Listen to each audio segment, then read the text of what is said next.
Akkam jirtu nagaadhaa? Nagaan jiraa. Egaa bakka jirtanitti nageenyi keessan kan isiniif baay'ate haa ta'u. Egaa har'a jechuudha barnoota afaan Oromoo bareedduu takka qabadhee isiniif dhufeen jira. Egaa warroota hanga ammaatitti jechuudha irra butaan dubbisuun nutti ulfaatee jira. Akkamitti dubbisuu qabna?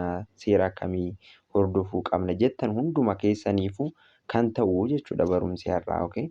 So jechoota muraasa ilaallaa. Jechoota baay'ee miti. Atleast jechoota 4 ilaallaa. Jechoota 4 sana sirriitti ilaallaa. Sana booddee immoo isin jechoota biraati irratti apply gootu jechuudha. Okay? So jechi jalqabaa haa ilaallu. Jechi jalqabaa inni kun mirga jennaan. Mirgi kun immoo jecha irra butaadha jechuudha. Kanaaf jecha irra butaa jechuun maal inni hoo jettan? Jecha irra butaa jechuun jecha irra butaan jecha dubbifamaan lama wal biratti jechuudha. Dubbachiistuun iddoo osoo hin galin dubbifamaan lama walitti aanuudhaan barraa'e qabu jechuudha. Fakkeenyaaf mirga hogguun jedhu raa fi gaan dubbifamaan yedduu sana hin jiru jechuudha. Okay? Isin sagaleedhaan kan beektan raa, ree, rii jechaa kan dubbisnu sanadha. Garuu asirratti hin jiru. Eenis hin jiru. Dubbachiistuun homaatu raa fi gaa jidduutti hin jiru. Kanaaf maal jenneeni? Irra butaa jenneeni jechuudha. Okay? Kanaafuu isa kanammoo akkamitti dubbisna? Namoonni baay'een amma fakkeenyaaf mirga kan jedhu kana miraa gafaa jedhanii akkasitti dubbisu jechuudha. Akkasii miti. Wanti isin godhuu qabdan maayinni jalqaba irratti addaan qooduu qabdu. Bakka jecha kana yeroo bakka lamatti addaan qoodattu akkamitti qooddu? Mirga kan jedhu kana egaa raa gara mirgaatitti gaa immoo gara bitaatitti qooddu. Akkam gootanii mir fi gaatti adda qooddu jechuudha. Sanaaf mir erga jettanii booddee gaa walitti erga fidattanii mirga ta'ee isiniif dhufaa jechuudha ofumaa isaatii. Okay? Amma jecha lammaffaa isa barraa'e kana mee yaalaa isin. Egaa isin at least okay amma isa jecha lammaffaa kana yaalaa isin otoo ani hin dubbisin duraa jechuudha. I think yaaltaniirtu jedheen amana. Maalni amma bakka lamattan qooda. Gol sana booddee boo. Gol boo golboo. Okay? So golboo jedheen dubbisaa jechuudha. Golii fi bootti adda baaseen jira. Kanaaf golboo jedhee dubbisa salphaa ta'een jechuudha. Okay? Goolaa yookaan immoo lee odoo hin jedhin baay'ee otoo hin cinqisiisin.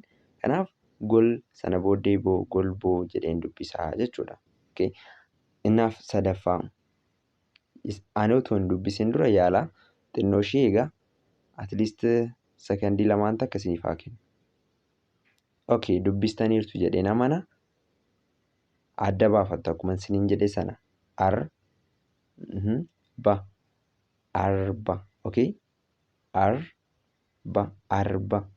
Maanni kan jettu tana jechuudha. Dubbachiistuun yoo bira hin jirre dubbifamaan egaa l akkasumas immoo b baa'oo ta'e b akkasumas immoo gaa'oo ta'e g sagalee akkanaa kana qabaata jechuudha. So sababa saniifidha jenna jechuudha.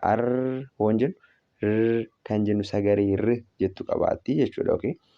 Almost afaan Oromoo keessatti adda bahee kun hin jiru. Amaariffa keessatti immoo jira jechuudha. Okay? Kanaaf arba jennee haala saniin jenna. Afuraffaa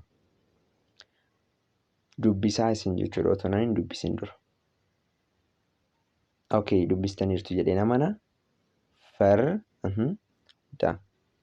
Farda jennee dubbisna jechuudha. Okay, ammaan booddee immoo egaa jechoota 4 immoo dabalata.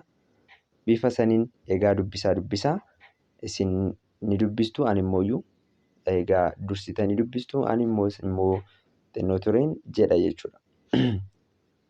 Okay, jecha kana dubbisaa. Okay, dubbistaniirtu jedheen amana. Haamtuu. Okay, amma immoo jecha kana isa dubbisaa. Okay, dubbistaniirtu jedheen amana.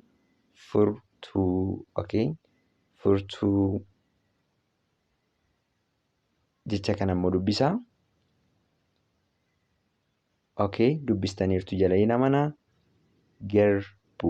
Garbuu jenna jechuudha. Okay? Okay, so kana fakkaata jechoota baay'ee immoo jechuudha bifa addaatiin. Okay? Dubbisuu yogguu barbaaddan ta'e Telegiraama irratti jechoota irra butaa baay'ee isiniifan gallakkisa.